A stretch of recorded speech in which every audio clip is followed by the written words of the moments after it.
As an international round of asylum rejections piled up Tuesday for Edward Snowden, a plane carrying Bolivia's president home from Russia was diverted to Vienna because of suspicions the NSA leaker might be on board.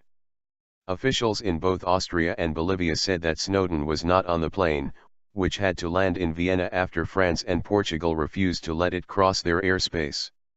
"We don't know who invented this lie," a furious Bolivian foreign minister David Choquehuanca said. "We want to denounce to the international community this injustice with the plane of President Evo Morales." He said the decision by France and Portugal put at risk the life of the president. Morales had said in an interview with Russia Today television that Bolivia would be willing to consider granting asylum to Snowden. Morales was reported meeting there Tuesday night with the plane's crew to reprogram his return to Bolivia. French government officials reached overnight said they could not confirm whether Morales' plane was denied permission to fly over France. Officials at Portugal's Foreign Ministry and National Civil Aviation Authority could not be reached to comment. Austrian Foreign Ministry spokesman Alexander Schallenberg told the Associated Press that Snowden was not with Morales.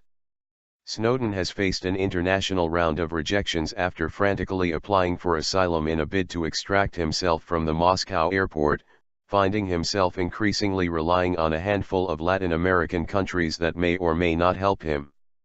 His best chance for leaving the transit zone at the Moscow airport could still hinge on the president of Venezuela, who was in Moscow on Tuesday meeting with Russian President Vladimir Putin.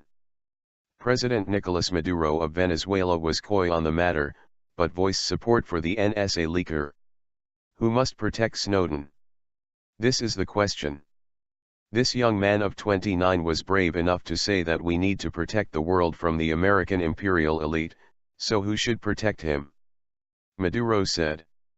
Maduro was scheduled to spend Wednesday in neighboring Belarus before returning to Venezuela.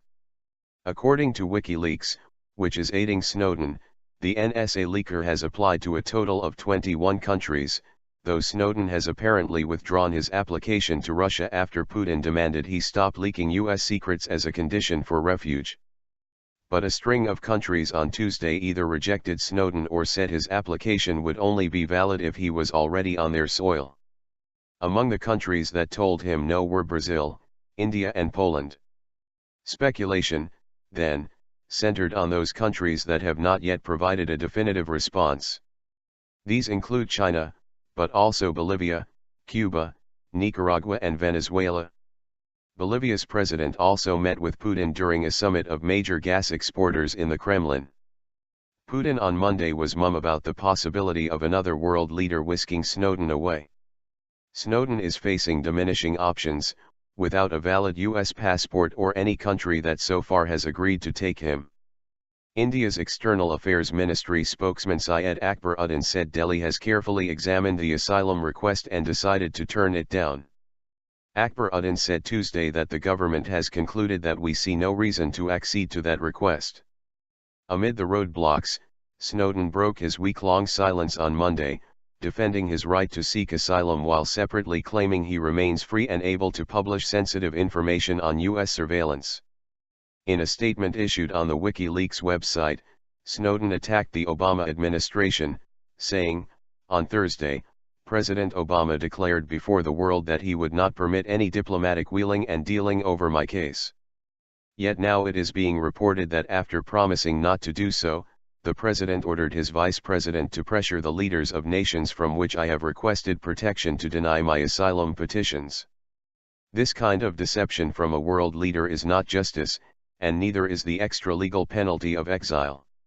He continued, without any judicial order, the administration now seeks to stop me exercising a basic right. A right that belongs to everybody. The right to seek asylum.